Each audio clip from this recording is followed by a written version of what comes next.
Sea moss, otherwise known as Chondrus crispus, is a type of algae or seaweed that grows along the Atlantic coasts, primarily between North America and Europe. You might have heard it also called Irish moss or red algae, but it can grow in a number of different colors: green, yellow, purple, brown, or black, depending on the climate and temperature. And while you see many TikTokers and celebrities spooning it into their smoothies as part of their skincare routine, swearing that it's a game changer, it's important to get down through the pros and cons and really determine if it's right for you. So without further ado, real quick before we get started, hit the like button down below for the YouTube algorithm and subscribe if you like this type of content. And let's get started. Like other seaweeds in the algae family, sea moss does have impressive natural benefits. It is low in calories, fat, and sugar, has a little bit of protein, and it's packed with vitamins and minerals. Vitamin C and A, which aids the immune system, calcium, potassium, magnesium, and I'm sure you've guessed it, iodine, which is essential for thyroid health. Some sea moss can even contain 47 milligrams of iodine per gram. More on this in a little bit. But with so many nutrients packed into one plant, let's talk about its first pro, which is hair growth. Now, the data on this is scarce and mostly anecdotal, but purported to work because it's so rich in minerals, vitamins, and antioxidants that it can nourish the hair and scalp. It also has a natural conditioner that can help to soften and moisturize the hair, reducing the breakage. So if hair breakage is the culprit for you and you're in the process of restoring your hair, you can see if the sea moss works. You can do this by dividing your hair into several sections using a wide-toothed comb, and then apply the sea moss generously until it covers all of your hair strands and then scalp as well. Then leave the gel in your hair for 30 minutes, then wash your hair when showering. Doing so can actually reinforce the hair while you determine the actual root cause of the hair loss, because remember, hair loss is multifactorial and sea moss by itself won't be the cure for it. The second pro is that sea moss is high in fiber and rich in prebiotics to help increase your probiotics in your gut.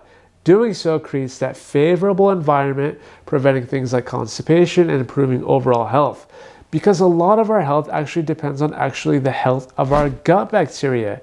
You take care of your gut, and it will take care of you. And the research exploring this is actually fairly new. In this review, Prebiotics from Seaweeds, an Ocean of Opportunity, it talks about how seaweeds are an underexploited and potentially sustainable crop which offer a rich source of bioactive compounds, including novel complex polysaccharides, polyphenols, fatty acids, and carotenoids. But why does this matter? Because before, seaweed prebiotics has focused upon saccharolytic fermentation. Now, research provides an updated discussion regarding the catabolism of seaweed-derived complex polysaccharides with potential prebiotic activity, which is really fascinating. The third pro is weight loss. But hear me out on this. Yes, the weight loss may be as a result of the fiber content in sea moss, keeping you feeling full and controlling the appetite, which works tremendously for some, because if it cuts your cravings, you can start making dents. But here's what's interesting though, in rats.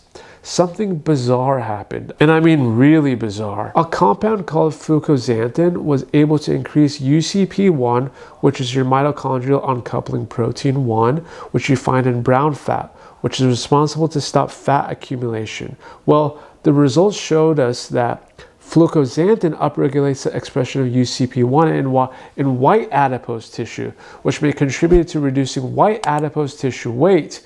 Would love to see if there are similar effects in humans though, with more research. But if it could do that on rats, that's already a good starting point. Oftentimes you find sea moss supplements that include both bladderwrack and burdock root, which is studied to improve your metabolism and support digestion as well. In fact, one that is lab tested from metals from St. Lucia that you can soak, rinse, and blend is the one by Elderwise Organics that you can pick up as my affiliate link down below. Now, there may be more pros than just this, such as the use of using sea moss for arthritis and other inflammatory conditions, which I can make a separate video about. All you have to do is let me know in the comments below. Let's turn our attention to some of the cons, starting with the first one being thyroid issues. Now, we have data that low-level seaweed supplementation improves iodine status in iodine insufficient women from 2014.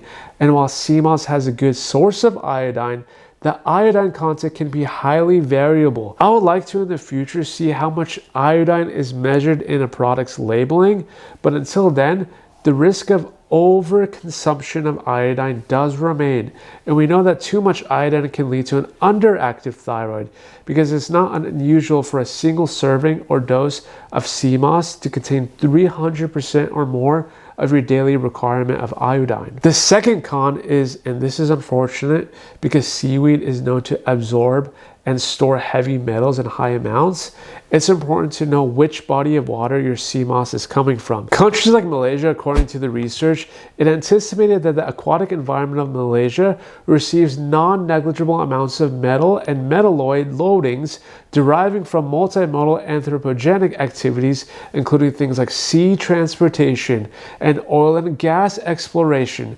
So a good way to get around this is ensure the company you purchase sea moss from can prove it is free of heavy metals.